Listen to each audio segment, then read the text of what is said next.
When you support your local PBS station, you help make programs like this one possible. It is the golden age of Greece, a unique window of time that gives birth to Western ideals of beauty, science, art, and a radical new form of government: democracy.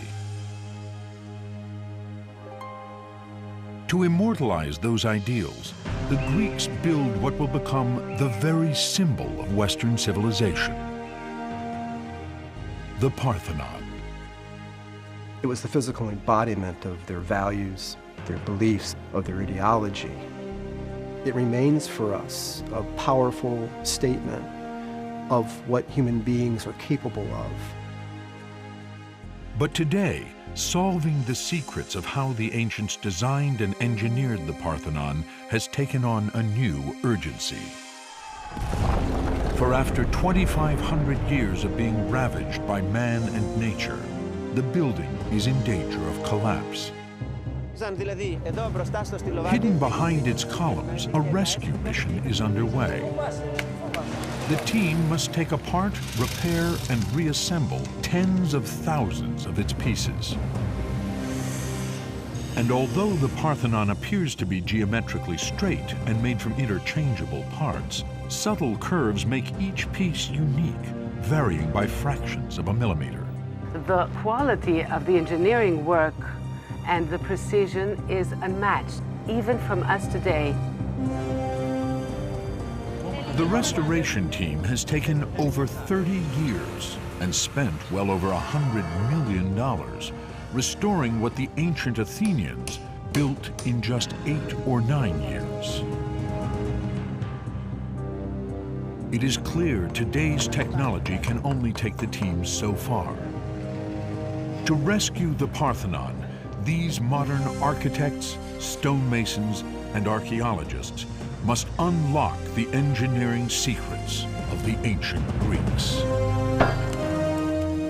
Up next on Nova, Secrets of the Parthenon.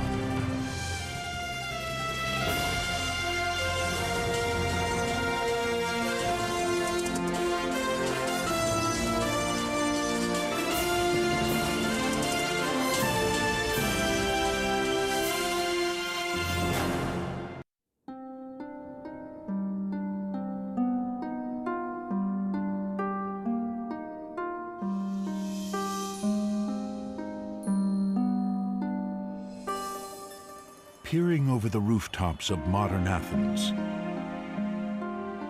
from its throne atop the ancient Acropolis, the sacred city in the sky, the Parthenon rules in shimmering splendor.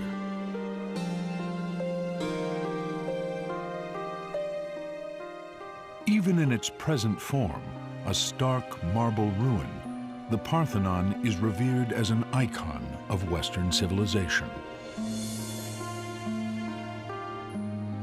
Its shapely, muscular columns, crowned with majestic capitals, are the very symbol of the classical world. Its height and width define perfect proportions. Its original sculptures have been looted and lusted after for their beauty. And if imitation is the sincerest form of flattery, the Parthenon reigns as the most copied building in the world. From the French Parliament to the US Supreme Court to banks, museums, and countless buildings that aspire to convey wealth, culture, and power. The Parthenon remains an enduring symbol. It was built to glorify Athens, but has taken on a much greater meaning. Despite the destructions of time and man, it still represents the highest level of human creativity. But as magnificent as the Parthenon is today, it is a shadow of its former self. 2,500 years ago, the Parthenon was built as the crowning achievement of classical Greece. It towered on the Acropolis, at the center of a complex of temples and altars, vividly painted and adorned with statues of mortal and immortal greats. The most prominent sculpture stood inside, a 40-foot-high gold and ivory statue of Athena Parthenos, the patron goddess of Athens.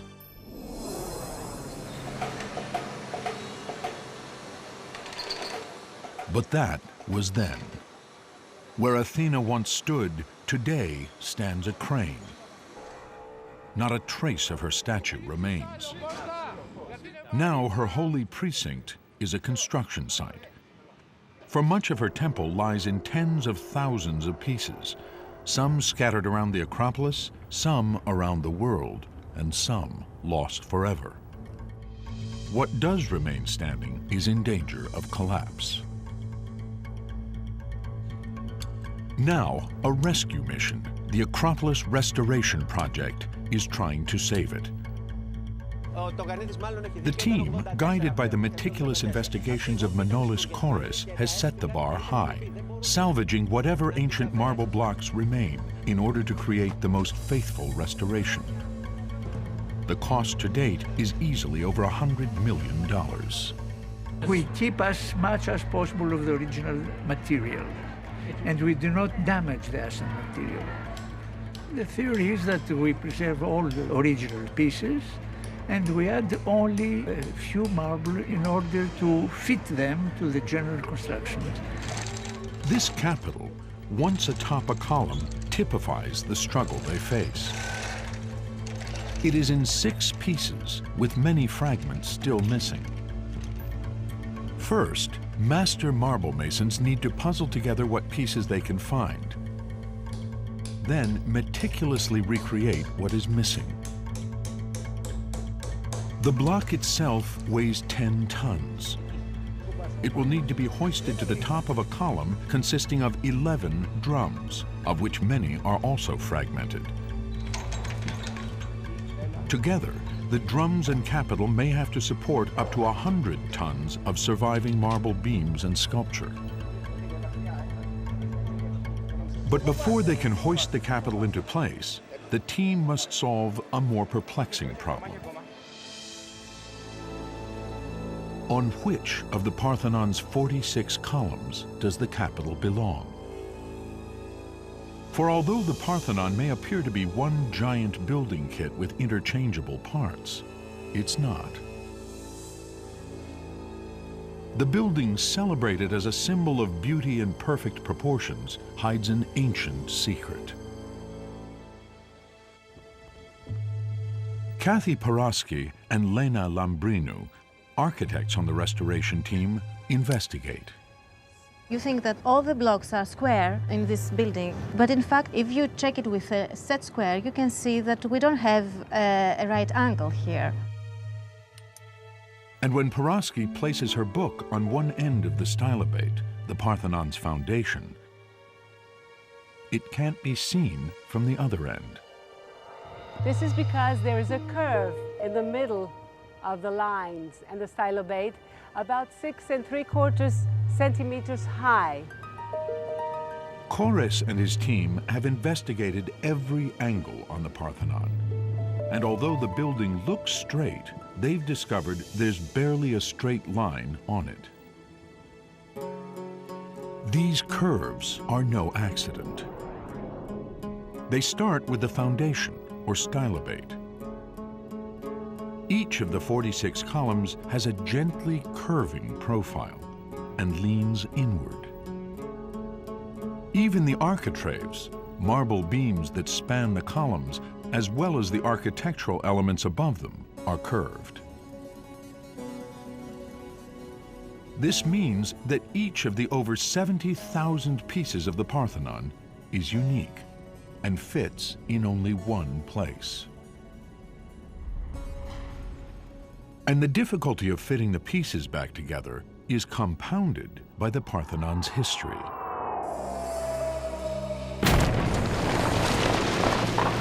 Since it was built in the 5th century BCE, it has been shot at, exploded, set on fire, rocked by earthquakes, converted to a church, then a mosque, and in the 19th century, looted for its magnificent sculptures.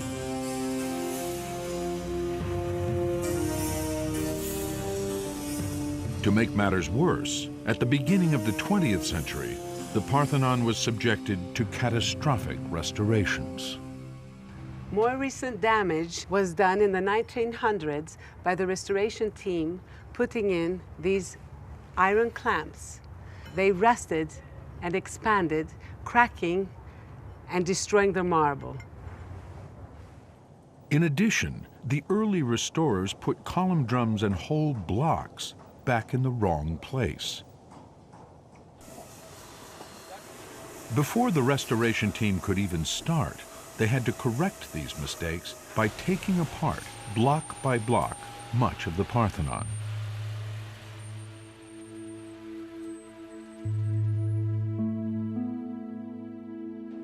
Paraski took on the Herculean task of working out the original positions of 700 scattered blocks from the long inner walls of the temple. Although the blocks seem the same, each block is different. Each one has its own individual, unperceivable information, the cuttings, the heights, and we're talking about differences of 1/10 of a millimeter here. That's about the thickness of a hair. The team turned to modern technology to assist them. Each stone, like everywhere on the Acropolis, was ID'd and entered into the computer system. As soon as a fragment of marble is found, it takes a number and it is entered in the database. So far we have 5,500 architectural members of the Parthenon. All with detailed descriptions of height, width, slope, corrosion, cracking, stain marks, even graffiti. By mapping these variables, Paraski and the team hoped to reconstruct the two inner walls. We found about 52 criteria we could give maximum to one block of the wall. If you measure all the constructive elements, you have about 52 criteria. So we thought, let's try to put it on a computer program to press the button and to see if we have a result. But the puzzle proved too complex. Mathematically it was working, but we didn't have any result. In the end, to put her wall back together, Paraski had to draw each stone onto a card, and with the help of detailed measurements, shuffle them around.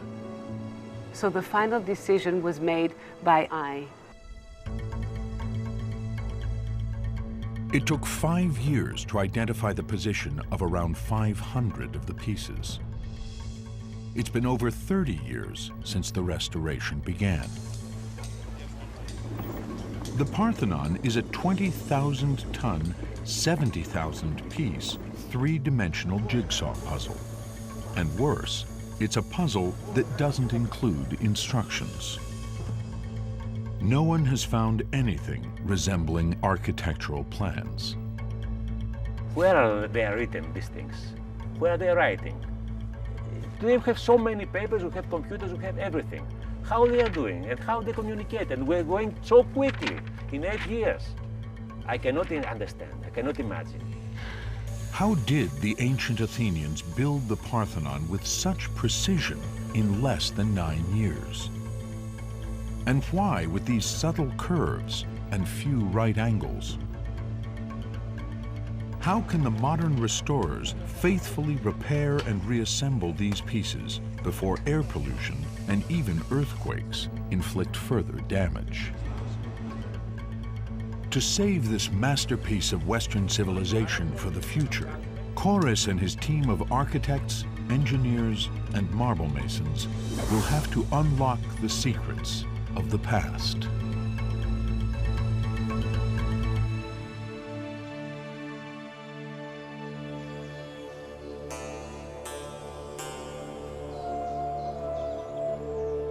The Parthenon was the greatest monument and the greatest sanctuary in the greatest city of classical Greece.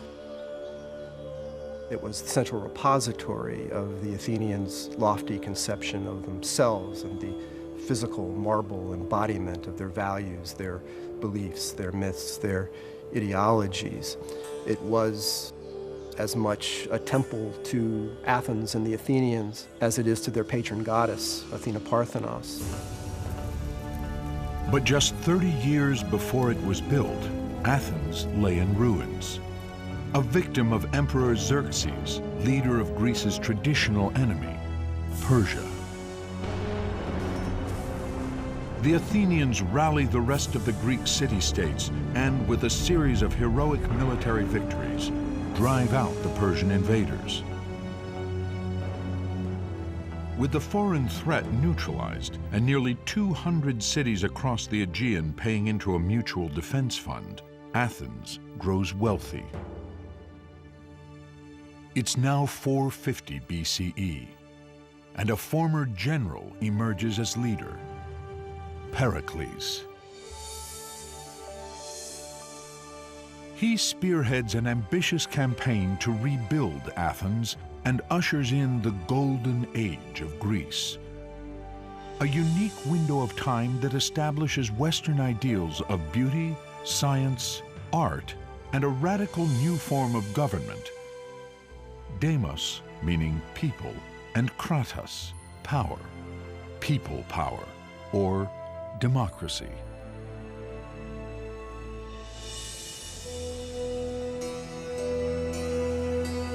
This is the area of Athens just beyond the Acropolis where male citizens came to vote. We think that during the 5th century, the assembly would have comprised about 30,000, perhaps up to 40,000 male citizens. Mid-5th century Athens was a golden age because of the constellation of powerful intellects who gathered there. Socrates studies philosophy here. Hippocrates, considered the founder of modern medicine, according to later traditions, visited Athens. Herodotus, father of history, and Thucydides write detailed accounts of this time. Theater especially flourished. And this was a time of Sophocles and Euripides performing their wonderful plays to the public in these theaters, including this particular one, the Theater of Dionysus, on the south slope of the Acropolis. But while all of Athens flourishes, the Acropolis still lay in ruins from the Persian invasion. Then, in 449 BCE, Pericles proposes to rebuild the temples destroyed by the Persians. He opens the question to debate.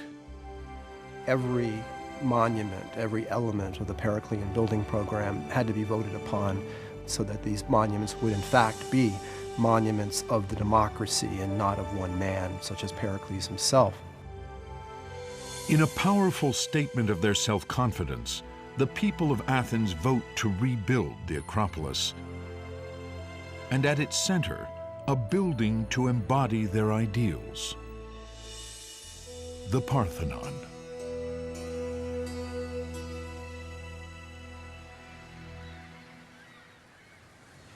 The Parthenon would be the largest building in the world constructed entirely of marble. And in tracing the path of that marble lies the first clue as to how it was built. Before the Parthenon, marble had been imported from quarries on islands in the Aegean Sea. On one of those islands, Naxos, archaeologists discover a small temple. On the beautiful island of Naxos, we see this temple, which is one of the early archaic Greek temples made of stone. The Temple of Demeter was constructed about 100 years before the Parthenon. It too was built with few right angles or straight lines. We can indicate already the curvature of the base of the temple, also the widening of the lower part of the columns. Why are these builders deliberately constructing their temples with curves and few right angles? Professor Margaret Livingstone, a Harvard neurobiologist, believes the ancient Greeks might have been aware of optical illusions. The function of the visual system is not to transmit an image to the brain. There's nobody up there to look at an image. It's to transmit information about the world up to the brain. Our brain translates visual information, like converging lines, to help us assess distance and relative size. But sometimes something's lost in translation. Here, the converging lines are telling us that the line on the right is taller than the line on the left. The result, an optical illusion. This is another classical illusion. If you have two straight lines, if you add converging lines, these two lines seem to bow in the middle. So if the floor of the Parthenon has converging cues as to depth and perspective, you could have an illusory sag in the floor of the Parthenon. Perhaps to compensate for the illusory sag, the builders left extra marble in the middle. The ancient Greeks realized that to construct a building that appears perfect, they would have to come up with a design that tricks the eye. What they invent is a system of optical refinements. Their concern was the visual perfection of the building. This small stone temple on Naxos provides evidence of the Greeks' keen observation over hundreds of years. Here we can see the first optical refinements already experimented by the people building the temple. Here lies, literally, the DNA of the Parthenon. But even with the wealth of Parthenon Athens, it was too expensive to bring so much marble from the islands to the mainland. Fortunately, the Athenians discover a rich source of marble 11 miles from the Acropolis. The Pentelicon quarry became one of the largest and deepest marble quarries in the world and is the source for the restoration today.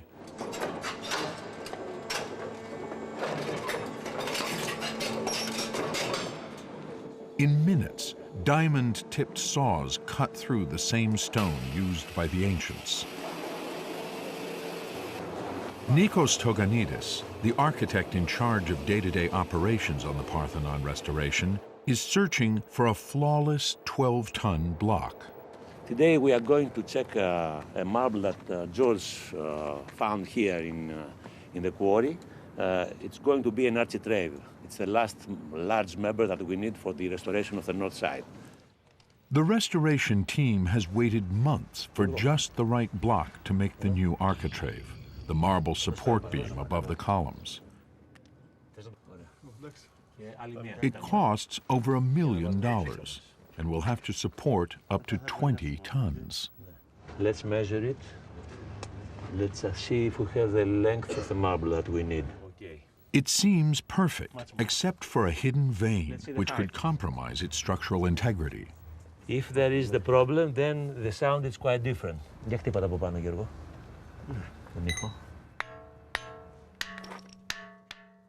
Now it sounds as a bell. So we are going to buy. Giorgo, bravo.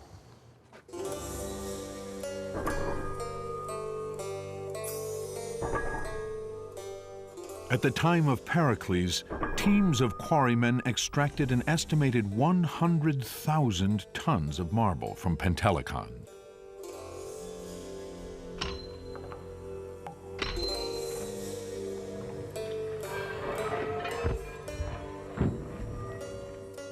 The cost of extracting and transporting it, inscribed in part on this stone placard from 434 BCE, was over 400 silver talents, the equivalent of more than 400 of their fully equipped warships. Expenses for the construction of the Parthenon were recorded on stone annually. The stone was actually set up on the Acropolis. This is because Athens had a democratic system of government, so they required that the expenditure of public monies be made public. The rest of the construction budget was spent on carving that marble. In that sense, the workplace today, as in ancient times, is less a construction site and more a sculptor's studio. We have, in some cases, to form a new drum from 100 different pieces. That is a very, very difficult work.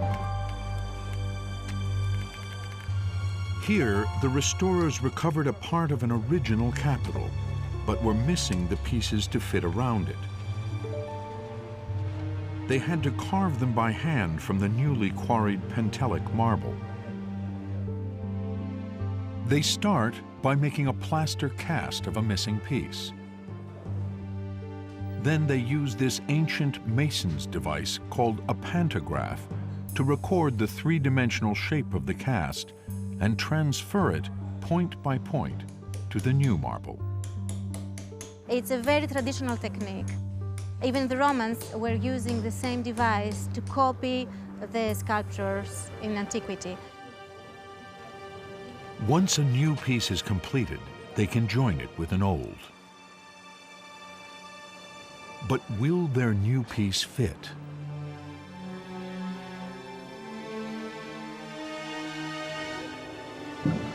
It doesn't. It's just millimeters off. The moderns will borrow a technique used by the ancients for fitting together two new blocks. They coat the inside surface with red clay. In the points it doesn't fit, it leaves white marks. Where the clay goes white, they have to carve it a little bit more and test it again until they have no marks when they are closing the two pieces. The operation is repeated dozens of times until the new marble exactly matches the ancient broken surface. But even when they succeed, there's still the challenge of fitting the restored pieces precisely back into place. After months of painstaking work, drum number 14192 doesn't quite make it. As you see here, we have a small ancient fragment. We built around it with the new addition. Now we are going to move it and take it down to the workshop. Just a few millimeters of excess new white marble has to be cut from the base at ever so slight an angle to match the precision of the original blocks. These differences of 1 or 2 millimeters is just a miracle. You can't believe that you have so small differences. And here lies the Parthenon's central mystery. How did the ancients sculpt it with such precision and speed? Ήταν βλέποντας εδώ ένα σπόνδυλο του προνάου, πάνω στον οποίο υπήρχαν αυτές οι γραμμές. Etched into the marble itself, Manolis Koris finds a clue. Καταλάβετε τι είναι αυτό? Το έχετε δει ποτέ εσάς? Όχι. Το έχετε δει ποτέ αυτό? Koris made an extensive study of the relationship between tool marks and the kind of tool and force necessary to produce them. From these marks, he reconstructed a type of chisel lost since antiquity.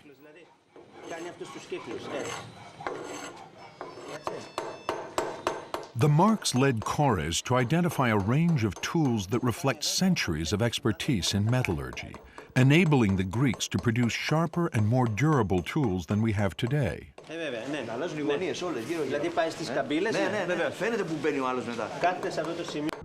And from minute differences in the chisel marks, Koris can even identify the distinctive workmanship of about 200 different stonemasons.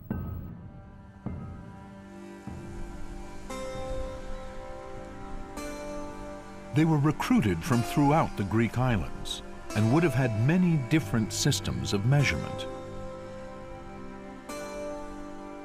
Without a common standard, coordinating this workforce would have been a logistical nightmare.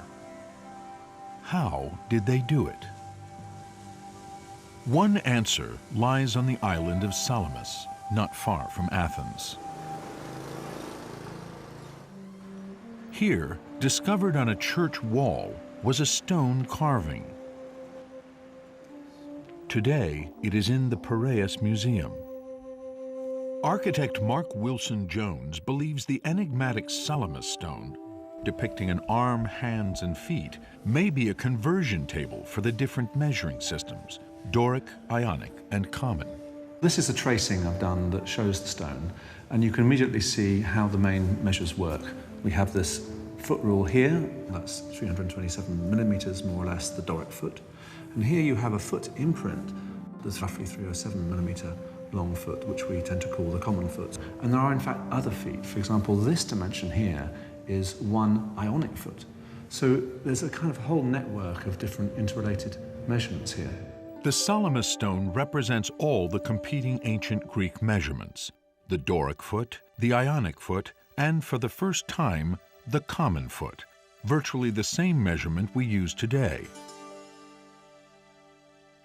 Wilson Jones finds evidence of all three measuring systems in the height of the Parthenon.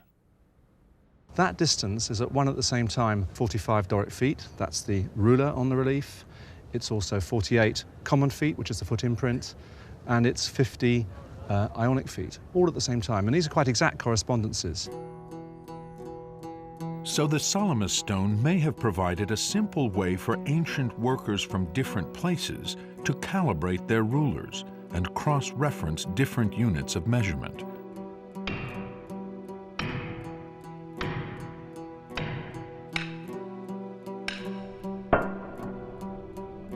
But the Salamis stone may also be a clue to how the ancient Greeks were using the human body to create what we now regard as ideal proportions.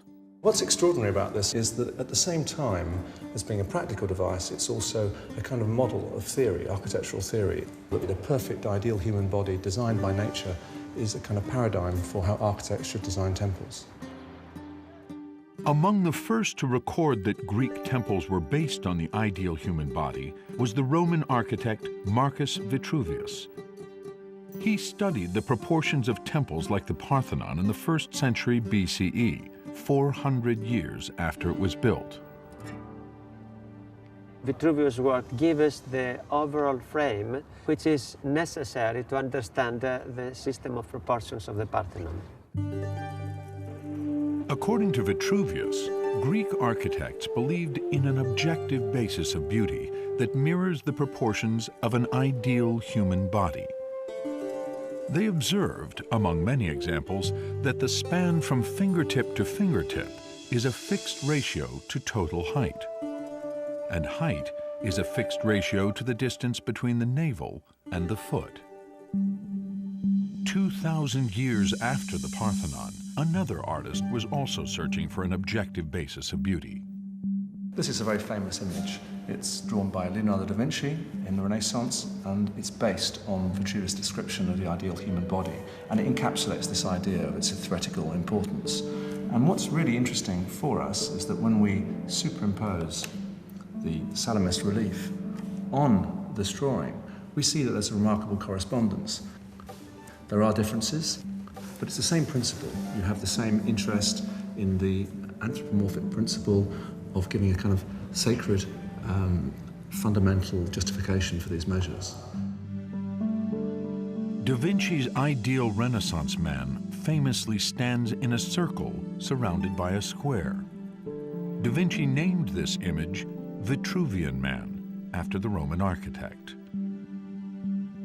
The ratio of the radius of the circle to a side of the square is 1 to 1.6. That ratio is sometimes attributed to the Greek mathematician Pythagoras, who lived 100 years before the building of the Parthenon. In the Victorian age, it became known as the golden ratio. It was a mathematical formula for beauty.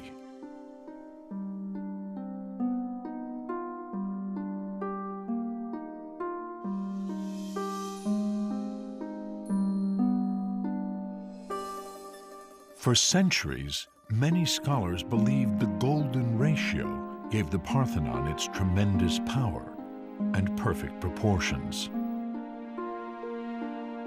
Most notably, the ratio of height to width on its facades is a golden ratio.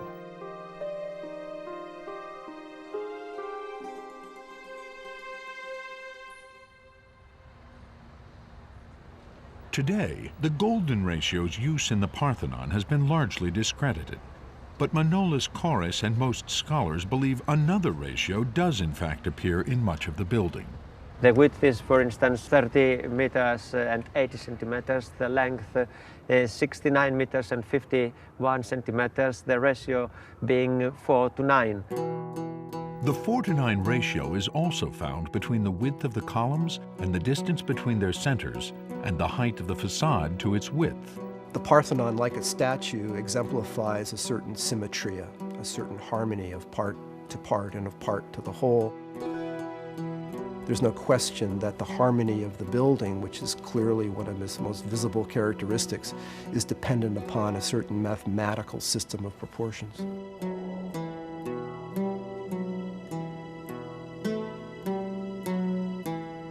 For the Greeks, there was nothing better than a design based on the coming together of measures, of proportions and harmonies and shapes.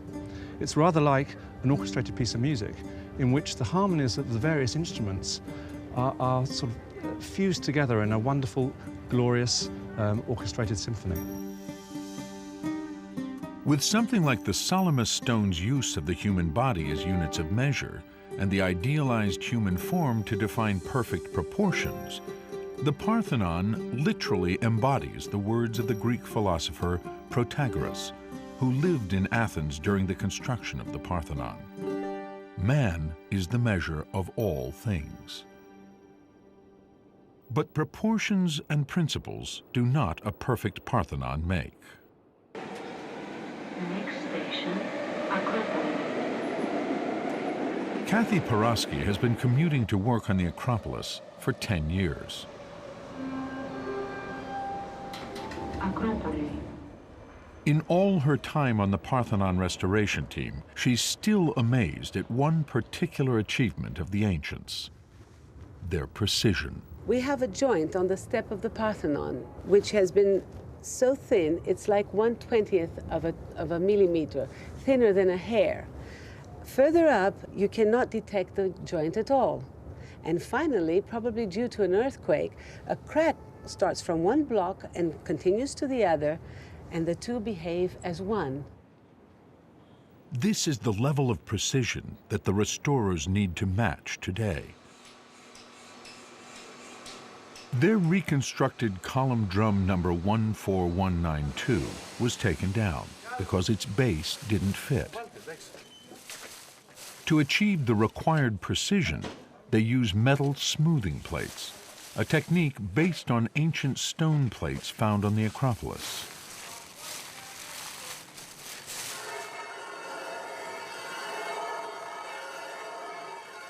It's a very traditional way to level a marble surface. We're putting sand in these holes and they just move it on the top of the stone. They can make very small differences between the surfaces. Manolis Kouris believes the ancient stone sanding plates could grind to 1/20th of a millimeter. But to stack and precisely align the drums presents an additional challenge. Again, the modern restorers uncover an ancient technique when they separate these two column drums for the first time in 2,500 years. The ancients aligned the drums very simply, but again ingeniously. They had this block of wood that they cut in half. The lower part was inserted at the center of the lower drum, flush and perfectly fitted, and the upper part is centered in the upper drum coming down. So when the upper drum is placed, it centers onto this pin. The surface was perfectly connected, and it was so airtight that when we opened the drum, we found this, and it's 2,500 years old, intact. The cedar is so well preserved that restorers could still smell the wood put there by Pericles stonemasons. Today, the modern restorers use the same method, but with titanium.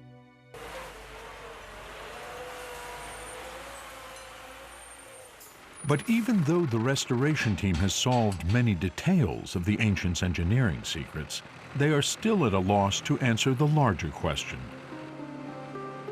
How did the Athenians build the Parthenon with all its subtle curves without an architectural plan?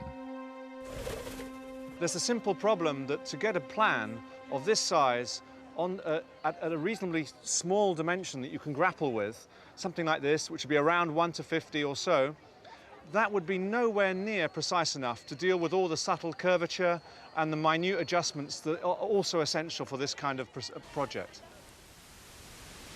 One of the subtlest of these curves can be found on the Parthenon's columns. If we pull a string, we can see that from the middle of the column and up, we can see a carve, a very slight carve. The curve is gentle, starting a little less than halfway up and tapering again near the top.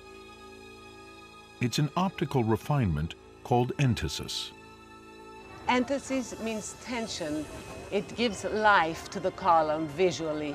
It resembles an athlete trying to lift the weight, even the deep breath of the swelling of its chest. It is no longer dead stone. It has life in it. It has pulse. These deviations from the straight, from the perfectly vertical, from the perfectly horizontal, are analogous to the curvatures and the swellings and the irregularities of the human body. And in that sense, the Parthenon strikes me as being a sculptural as well as an architectural achievement. The entasis curve on the side of the column is so subtle and so slight, restorers can only draw it by computer. For the ancients to have drawn it at full scale, they would have had to set their compass at an impossible radius of nearly a mile. How they constructed the curved columns was one of the last great riddles left by the ancient Greek temple builders. The answer literally came to light at Didyma, 200 miles from Athens in what is today Turkey. Here, a team of German archaeologists was exploring the ruin of the Temple of Apollo.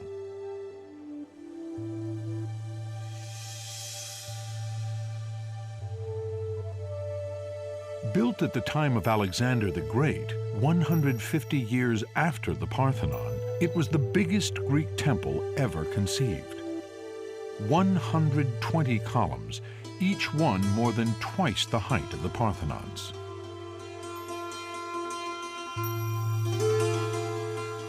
The German team noted an optical refinement, a curvature on the base of the temple, similar to that of the Parthenon. They suspected there might be more. Traversing the tunnel to the temple's sacred inner sanctum, open to the air, Lothar Hasselberger waited for his eyes to adjust. Coming out of the darkness of the tunnel into that wide marble hall is a blinding experience. What then, to my surprise, came up were regularly incised horizontal lines, and I found them interesting enough to at least keep them in mind in order to return at a time when everything was under better light conditions. So I was left wondering. At the mercy of the sun, Hasselberger would have to wait for just the right time of day for the light to reveal more of the mysterious lines. There's a golden time each day when the sunlight comes just about parallel to the surface. It was worth the wait. Coming back, again under better light conditions, it was a kind of revelation because I realized this is a full-sized vertical section of a column, the very one at the front of the temple. At just the right place in the temple of the sun god Apollo, at just the right time of day, he discovered what might be the answer to the riddle. An almost invisible, scaled-down version of the subtle entasis curve of the columns. This template represents a squashed column. Because it is impossible to draw the curve of the column in full size, The Greeks scaled down the height of the column by a factor of 16. Now, they had a curve that could be drawn with a large compass-like instrument. But the genius behind the template is that the width was not scaled down. So each horizontal line is still the radius of a full-scale column. Now, all a stonemason need do is set his compass to any line of the template to get the diameter of any corresponding point on the column. This simple scale drawing was a key reference for the stonemasons at Didyma as they carved one column drum after another.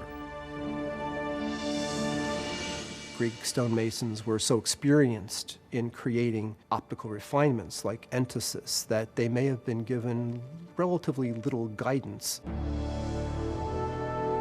The inscribed template survived at Didyma because the temple was destroyed by an earthquake and remained unfinished. But at the Parthenon, such lines probably disappeared when the walls were polished at the time of completion. The Parthenon was finished. The marble surface is smooth and polished, and with it went what we assume were the construction lines of that temple. The modern restorers believe the ancient builders must have had some similar kind of template to produce the subtle curvature on not only the columns, but most of the Parthenon's marble blocks. The key problems are these amazing refinements, the curvature, the inclination, and so on. But once you've got them established, once you know with these blueprints exactly where you're going, then you can proceed down the length of the building and across the front by repetition. So once they get going, they can get going at considerable speed.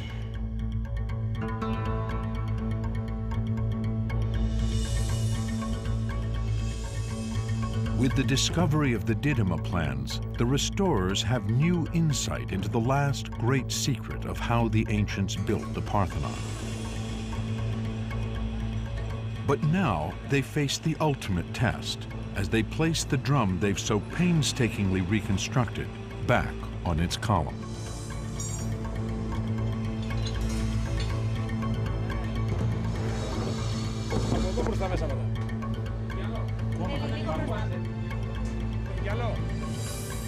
With all its curves and angles, will this new column drum fit?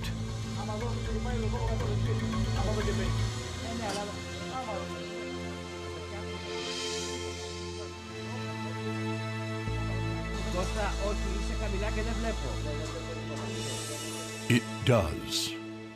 Yes, we're very happy. The restorers now need only apply a finish sanding to the most distinctive feature of the columns, the fluting.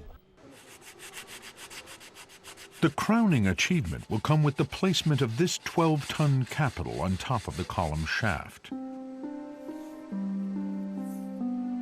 For Kores and the modern restorers, this finished marble is more than just another piece of the jigsaw puzzle. They feel they have successfully entered the minds of the ancient builders and discovered how Pericles and his architects were able to design and engineer the ideals of beauty and perfection into this monumental building.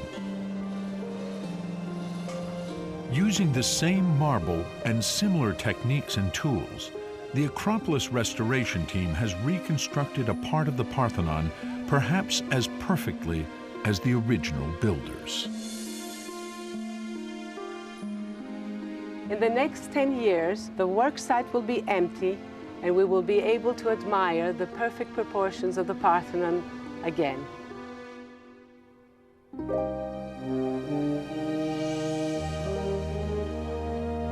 The Parthenon was completed in 432 BCE. As the ultimate expression of Athenian ideals, the temple is adorned with mythological battles of victory, justice over injustice, civilization defeating barbarity, order prevailing over chaos. And perhaps for the first time on a Greek temple, the Athenians, mere mortals, depict themselves alongside the gods. And so if the human beings, if the Athenians on the Parthenon frieze are elevated near the rank of gods, the gods are represented in a way that makes them human. And the difference between gods and mortals, between Athenians and the Olympians, is not one so much of kind as of degree. This is an extremely humanistic way of representing themselves. But the temple and society that built it would not last. Just 1 year later, Pericles goes to the citizens of Athens for funds to equip an army against the threat of Sparta. To pay for it, he suggests they could, if necessary, strip the gold from the great statue of Athena. Soon after, Pericles and a third of the city die from the plague. Athens is crushed by the Spartans, who turn the Parthenon into an army barracks. For the next 2 millennia, the Parthenon would be abused by Romans, barbarians, Christians, Muslims, Turks, with the final insult coming in the 18th and 19th centuries, when Europeans rediscover classical Greece and, out of reverence, plunder much of its remaining sculptures. The most famous of which, the Elgin marbles, are in the British Museum to this day.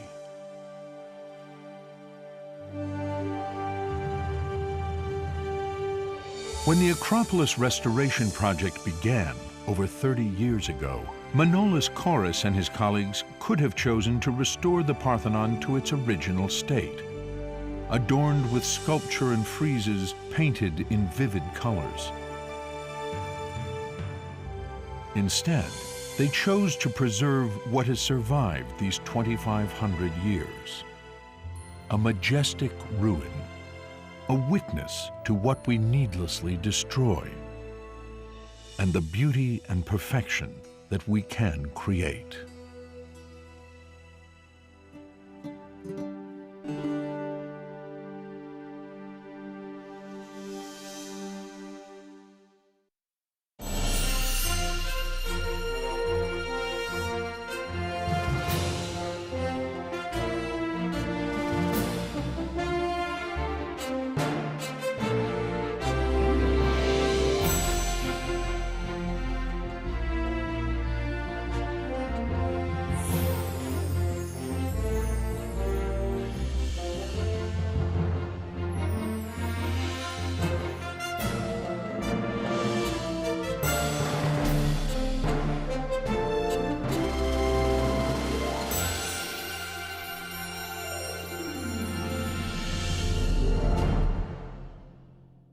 Nova is a production of WGBH Boston. I am PBS.